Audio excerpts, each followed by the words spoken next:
Welcome to our podcast, Disability Warriors, The Download, powered by Liner Legal, your disability warriors, fighting for dignity, justice, and the benefits that you deserve. Each episode, we bring you powerful stories, real legal insight, and everything you need to feel informed, supported, and never alone. Whether you are navigating the complex disability process yourself, supporting a loved one, or just want to understand the system a little better, you're in the right place. Make sure to hit follow now so you never miss an episode. And if you're ready to take the next step, head to our website at linerlegal.com to schedule your free case review. Because your voice matters. Your fight matters. And we're with you every step of the way. Let's dive in. Well, I want to welcome everybody to an exciting new episode of the Disability Download. I have a guest that I'm really excited to dive in. It's our first time meeting, but you have a background and a passion in your career that matches mine, I believe, and I'm so excited to explore this. I want to welcome everybody, Orion Bell, who is the CEO of Benjamin Rose, which is a really well-known and I'm going to give you an opportunity to describe exactly what you do at Benjamin Rose, but it's a social service agency in the Cleveland area. Why don't you describe a little bit about what your mission is, because it just fits so well with what we do at Liner Legal. Right. Well, thanks, Mark. I appreciate the opportunity to be here today and the chance to talk to you a little bit. Benjamin Rose, I say our mission is to accompany people on the aging journey. So our focus has always been, since 1908, when we were established, focusing on the independence and dignity and quality of life of older adults. And we are primarily a social service organization in Northeast Ohio, do a lot of work with aging services programs. That includes things like operating senior centers and being the Meals on Wheels program for much of the county. We do affordable senior housing, a lot of counseling and behavioral health services. And one of our areas of support is around family caregiving. And there's a lot of overlap between issues around aging services and disability services, especially when you look at it from the perspective of a family caregiver. So in addition to being a provider agency locally, we're also an applied research organization. We've been around long enough that we helped develop the idea of aging services and senior services when we started in 1908.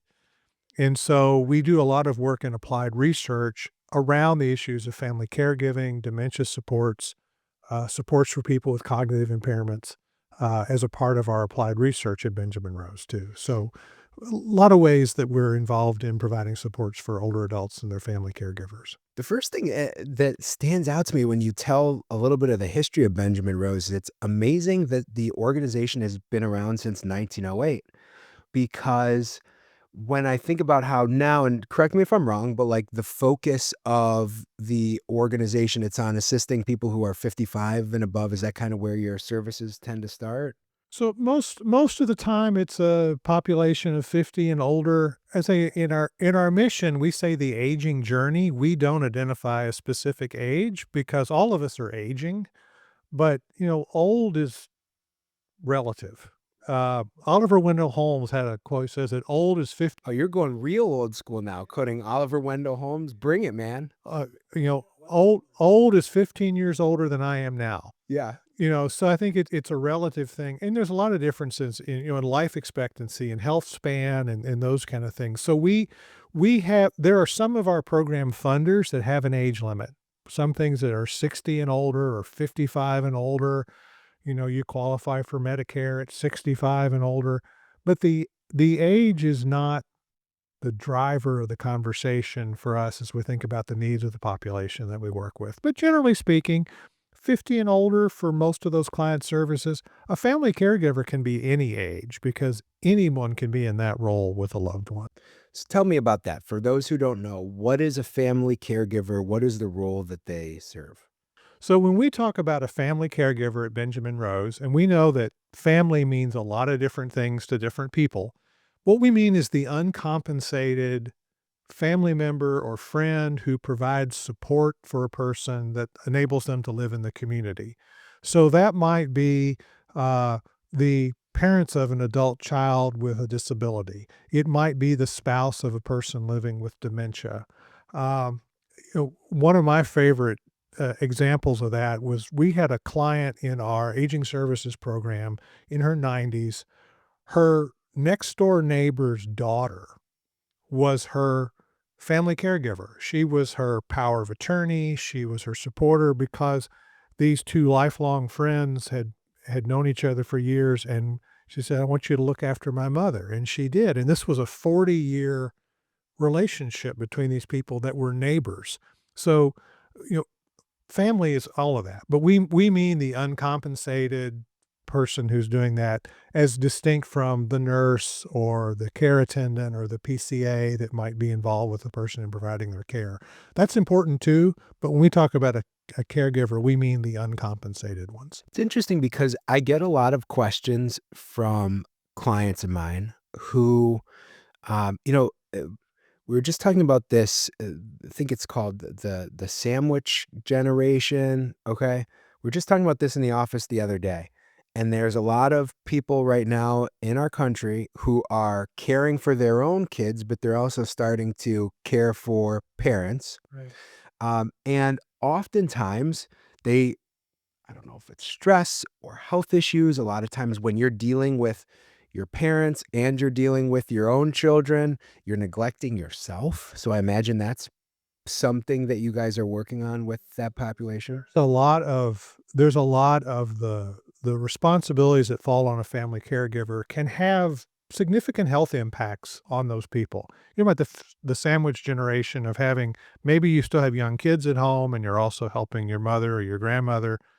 but in the midst of that, you also may be working full time or you have other responsibilities you have in that space too. And that's a lot of responsibility.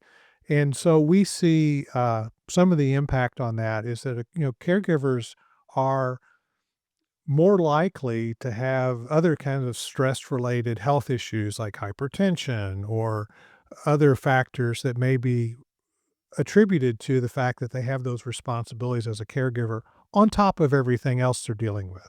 And you may have sometimes you see the story where there'll be an older couple and one of them passes away and the other one goes shortly thereafter, or you have a situation where the same setting, the person who's been the caregiver, the healthy one, goes first. And sometimes that's a function of just the additional responsibility, the additional stress, the impact it has on the person. That's one of the things that we have worked on in developing our caregiver support programs at Benjamin Rose that have helped not only with the person's ability to be a caregiver, but also address the caregiver's own needs so that they're also able to cope and function effectively as a person and not just as a provider of care. So, what are some of the services that are available to those family caregivers? So there's a couple of really great examples can mention things that are through Benjamin Rose. We have a program that we developed. It's one of our evidence-based projects was called BRI Care Consultation. It was developed by the Benjamin Rose, specifically addressing the needs of a family caregiver. And it is an evidence-based program, guided information, conversations around problem solving or care transitions or care navigation supports, those kind of things. For folks, a conversation directed with a family caregiver about providing care for their loved one and how to build a network of support around that. Organizations all over the country license that service from us as care consultation and deliver it in their local communities. In the greater Cleveland area, we call the program when we deliver it, we call it We Care Because You Do. And it is our professional staff, folks that are licensed social workers or RNs or occupational therapists that work with family and friend caregivers with all of those conversations around the problem solving, the care navigation, addressing their feelings in the conversation, helping people effectively manage those conversations with the loved one because it's a partnership between folks that's a part of that. All those are part of that service. It has the advantage that it can be offered remotely, so people can access the service over the phone or online. They're matched up with a caseworker who works with them all the time. It's the person they're assigned to. And so it's a way to help extend those services. And we're fortunate to be able to extend it here in Northeast Ohio through Benjamin Rose. It's also offered through other community partners across the state of Ohio and in communities around the country.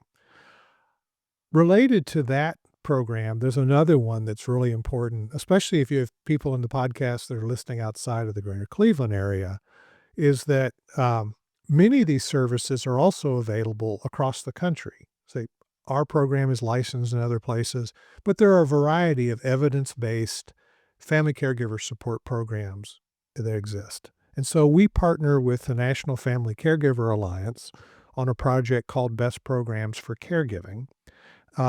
That is a way to find out about what programs are available in a local community. If you know your zip code or the city you live in, you can find out about local programs that are available in your own community that serve the population. So that's another way that we help connect consumers with supports and services that may be available in their own community, whether they live in Northeast Ohio or not, and whether they choose to use the Benjamin Rose program or not, because there's a variety of these that have been developed. They've been proven to be effective. They're offered and supported by healthcare systems or other nonprofit organizations, but have demonstrated that they are effective and supportive in that space. It's Best Programs for Caregiving, and it's a free resource that's available all over the country. And I'll share the website with you as well. And we'll make sure that we get that in the podcast notes up there for everybody to see. You know, you mentioned, and I talked about it a little bit. We were talking about this sandwich generation, how a lot of times these individuals who are trying to care for their children as well as parents or somebody else, they start to take on their own health issues. Oftentimes they'll, because maybe they can't work because they're struggling with that, they'll reach out to a disability lawyer like me, with some of their own health problems. But then, and here's really where I want to go with this. So one of the key words in your definition was uncompensated. But a lot of times what'll happen is somebody who is a daughter or a sister or something like that will find access to funding through the county or the state. And how does that fit into your ability to give them services? Because then they kind of go from being uncompensated to, they might, what they'll say to me, and it causes an issue for their disability cases. Well, I care for my mom. I sit with her, but I'm being paid $16 an hour for 40 hours per week, even though I'm really just sitting with my mom. So I'm not really working. And you're smiling, so you've got some thoughts on this, I imagine. Well, and I think that's an evolving area in terms of home and community-based services. And you do see in Ohio that addition of that structured family caregiving kind of arrangement is pretty new. It's actually been in place for people with a loved one with a disability or developmental disability longer than it's been in place for the aging population. But that is as a support service, it's one of the innovations of a way to help provide appropriate and adequate care for a loved one in that space. As far as the relationship between that person and the family, that would not keep them from participating in our caregiver support programs, because I think one of the things that's very important in any of those conversations is the importance of having a network, that the caregiver needs support. The person who is the care recipient, their care partner, they need the support. So you're trying to build a network and a conversation space for that.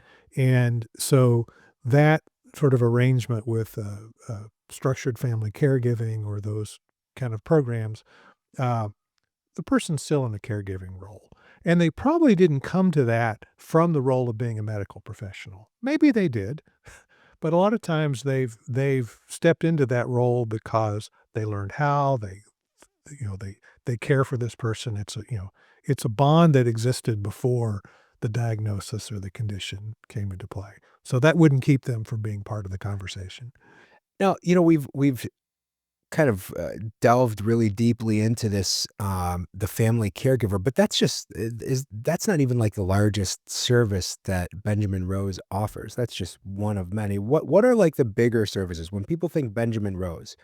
What is a typical call that you receive from somebody who's interested in your services? Well, we usually talk about our services as 4 service pillars. Okay.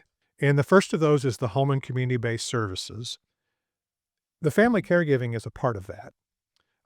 But it's also things like we operate our Rose centers, which are senior centers that operate across Cuyahoga County. How many of those are there? We have 7 sites, and then as so that is social and recreational activities for older adults. Those are also nutrition sites. We offer a daily meal as a part of those programs 5 days a week. It's a hot lunch program for participants that are at the sites. Um, our biggest program in terms of those community services in terms of budget is the nutrition programs, the Meals on Wheels programs, and that congregate site service at a center. Um, we serve about 750 to 800 meals a day through a Meals on Wheels route or at one of the senior sites. Most of our uh, home meal delivery participants are homebound. So it's an older adult, and the driver who visits them to deliver a meal may be the one other person they see that day in the community. Uh, Part of that program is we call a medically tailored meal, where a diet is developed because of a person's diabetes or renal disease or heart disease, and they're on a special diet because of that. But all the meals are nutritionally balanced and provided in that way. Another service that's part of that programming is our other behavioral health counseling and support services that are offered. Um, we specialized in terms of the counseling services for people that are 50 and older, 55 and older, and including people with serious mental illness, folks that might take part in a group therapy program, and those kind of things. All that's all part of that home and community-based services bucket. The second broad pillar is our housing and home ownership programs. So we operate an affordable senior housing building, our Margaret Wagner Senior Apartments in Cleveland Heights. In addition to that, we also work with developing home ownership programs. We're a HUD certified housing counseling agency for helping people be prepared for purchasing a home, the budgeting, understanding the rules and the processes of all that. We feel really strongly at Benjamin Rose that a strategy around stable housing is critical to any conversation about successful aging. So we'll work with somebody maybe in their 20s or 30s trying to buy their first house, because a retiree with a mortgage that's paid off has a lot more options about what they can do in retirement, that because that home is a valuable resource for them as their housing, but also as the individual wealth and the investment value it has. If they choose to do something else, that's often how people can finance those if they take that step next.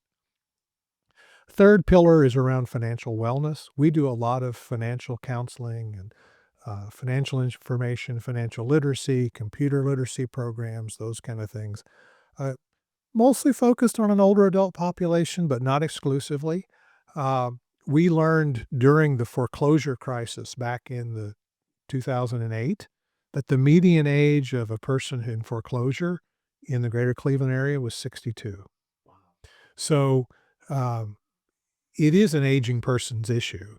Um, but so that's another area where, again, with financial stability, helping people with financial planning, helping with benefits enrollment, understanding about the public benefits that are available, selecting an appropriate insurance plan, those kind of things where we can be helpful with that. And the fourth pillar is the research programs. We've talked a little bit about some of the research efforts. Uh, we have, in addition to the caregiver support programs that I mentioned, we have another dementia-focused program called SHARE, which is really focused on early stage dementia patients and their loved ones, where they're able to be involved in conversations about their care planning, their care needs, the things they want to do going forward is another example of that. But we work with adult protective service programs across the country. We do a lot of work in the elder justice space. Uh, just looking at ways that you can preserve the dignity, the independence of people throughout their life, uh, regardless of the challenges they're presented with. It's fascinating to me because something that I hear from so many of my clients is they never wanted to have to apply for disability. They never expected that they were going to apply for disability. And they lived their life in a way where they weren't really planning for it. And so when I hear you talk about all the services that are offered at Benjamin Rose, it makes me want to think and say, all right, so I'm 40 years old. I'm healthy. I'm financially healthy at this point. Knock on wood, right? Um, but you don't know what's going to happen tomorrow, right? I get into a terrible car accident or something happens. Is it worth it as a part of my, and are there services as a part of my future planning to consider engaging with some of the services that Benjamin Rose offers to be ready for what might happen? Is that kind of what you're saying, where people don't know what's going to happen and we kind of help you take the steps to be ready for that? We're big believers in planning at our agency, and obviously, I always tell people, we're not a law practice, we're not financial planners, we're not your physician, um, but there are conversations that you should have with your loved ones.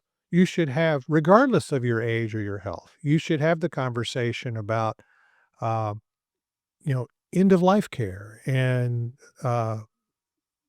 legal planning, and everyone should have a will. Everyone should be thinking about those things like advanced directives and sort of the planning about, in the event that something happens and my voice can't be heard in the moment, I want people to know what I want, and I want to have things in place that allow those things to happen.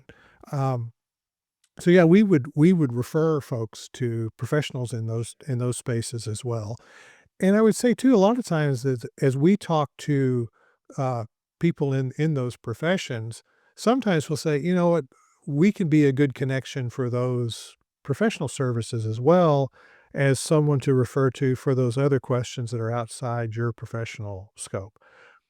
I know just from lots of experience in conversations with clients and folks that we work with, there are times when an older adult will confide something in their banker or their CPA or the family attorney that they haven't told their kids, they haven't told their spouse, uh, they haven't told their doctor, but because it's a trusted person. And so I think there are a lot of opportunities to look for places where you can have the conversation about caregiving and an informal network of support and the things that help people navigate those conversations. Is it ever too early to start conversations like that?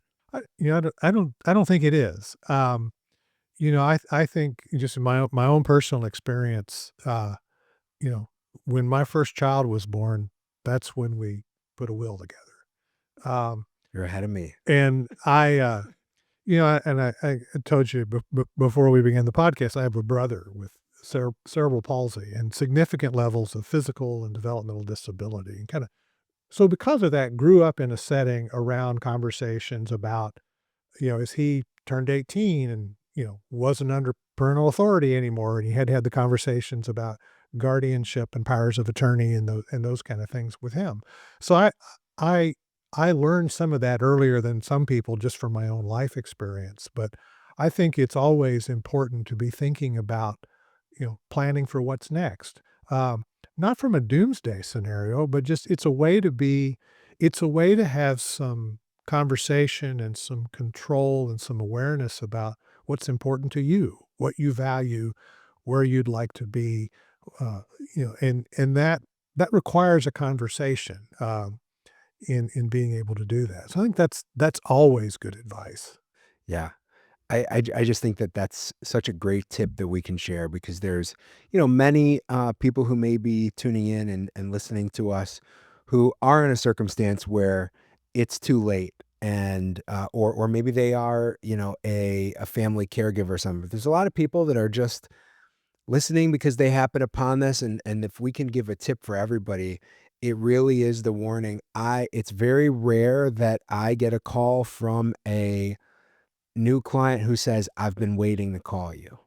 Or, you know, I'm sure same with your services. You know, here's the 9 steps we've taken to be ready for the services that you offer.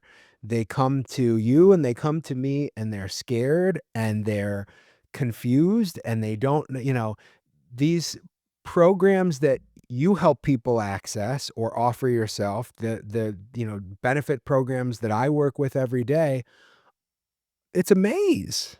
It's a maze. And, say people come to you in a point in crisis, usually, because that's what brings it out. And I think the other conversation we have sometimes is that, I'll be, giving a talk somewhere or talking about the services, be at a cocktail party, and says, "What do you do?"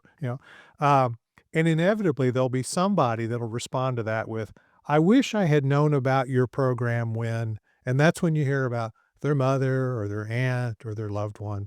And I think, um, people don't look for things early. The organizations often don't, we don't have the big budgets to go out and promote the programs maybe in the way you might some other products or services. So just helping people understand that the supports are available, that they exist, that there are opportunities for things that are consumer sided, consumer based, that not everybody is selling you something. There are some resources that help you navigate to those programs from the perspective of what's best for you and what you want to do and what your choices are, things that are person centered, person focused, and they're out there. Sometimes they're a little hard to find, and so opportunities like today to talk about it are important for that and helpful in helping us do our job by helping people find us. Yeah.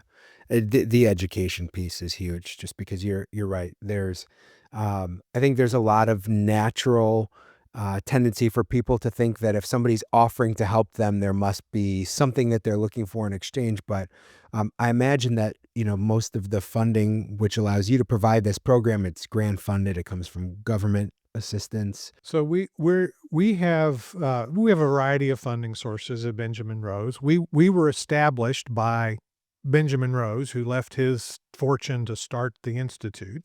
But we also have funding from philanthropy, from foundations and grants. There are some public dollars that go into those programs.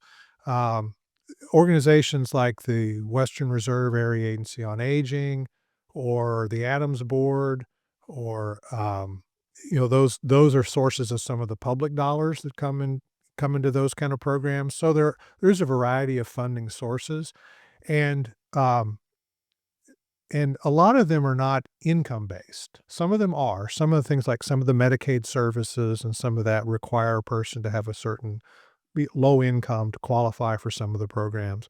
But a lot of the informational supports and the counseling supports, a lot of things we've talked about today, especially around the caregiving services, those are not income-based programs. It's for anybody that needs them. And part of the information and part of the guidance for it is built around what the person is able to do, what they're capable of doing in their own setting. We're all different, right? We all have our own story.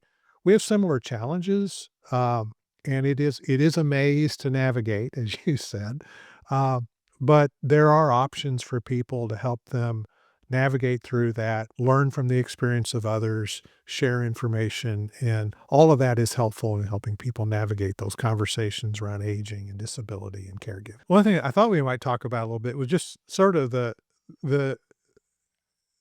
in the regulatory environment and the rules you operate, the space you operate in, the space other clients operate in, is that you have one set of rules that applies to um, disability services and programs across the range.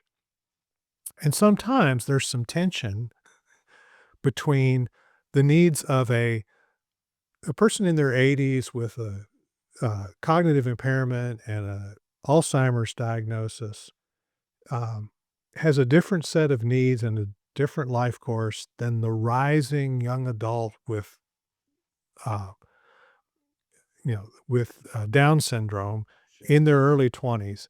And and one of the places you see that is in conversations around congregate setting for programs. You see it in trying to navigate the discussions around supported decision making versus guardianship and the roles and power of attorney. It's and we have a lot of really dedicated people that work in the space, uh, and but sometimes the needs of the populations collide because the condition they share is not, um, it's different if you're, if you're in your late 20s or if you're in your 80s. And one of the, for example, we'll work with the population sometimes with people that have had a traumatic brain injury because of an accident or an illness or an injury in their 30s. And they don't fit the definition of developmental disability, but they're also not 80 years old with a dementia diagnosis. And that's one of the places where sometimes it can be a real challenge for people to find services and to connect to supports because they don't fit neatly into, this camp or this camp. Right? You're towing several different lines there. And that's one of the things that Benjamin Rose steps in and can assist with. Well, I think that's one of the reasons why when we talk about the conversation about a caregiver, so there's not an age, right? It's not a specific medical condition. It's not a specific illness. It's not a specific age. The thing the caregiver needs help with is not dependent upon why their loved one needs care. It's the fact that their loved one needs care or needs assistance or needs help with paying the bills or, navigating those activities of daily living. So it's important to not uh, pigeonhole people in that way. I think that sometimes that's one of the challenges folks who don't reach out for support is they look at the sign and go, well, that's not for me. You know, I'm not 55. I'm not old enough, or I'm not sick enough, or I'm not poor enough, or and say, well, start the conversation, ask the question. There's no harm in it, right? You can learn about what's available. It may be more than you think. Um, and the humbling side of that is that most of those services grew out of those conversations of people trying to figure it out. The space for aging services programs, a lot of the really creative things that have been developed in the disability space and in the mental health services space and behavioral health services space have been developed by consumers figuring it out as much as they've been developed by, the professionals in the field. So I think it's important to encourage people to ask and to have the conversation and knowing that there are gaps. There are some things we don't have figured out yet. You know, I think one of the most powerful places for that, where we can find a lot of common ground, is through the conversation as a family caregiver. Because, you know, the person who has the adult child with autism or on the spectrum, the person with the developmental disability, the person who's dealing with Parkinson's disease or Lewy body dementia, they're on a different path to get there, but they're navigating the same challenges. And so we're finding ways to help, improve the service, improve the quality of support, expand the ability of people to live in the community. Uh, all of that happens if you can get more people talking about what they have in common instead of pigeonholing us into things that keep us separate. A question that I have that's just coming into my mind right now is how you, and if it's even important to kind of cross cultural barriers or cultural lines that are out there where Cleveland and Northeast Ohio is truly a melting pot, right? I mean, we have one of the fastest growing Hispanic populations in the United States. Cuyahoga County has a huge African American population, but historically, is a very, Caucasian city, but I mean, from all over the world. So, what's it like having a social service agency where you are dealing, with people from so many different backgrounds and cultures? They still probably have true commonality in these issues, but the way that different communities address these, aging and illness is different.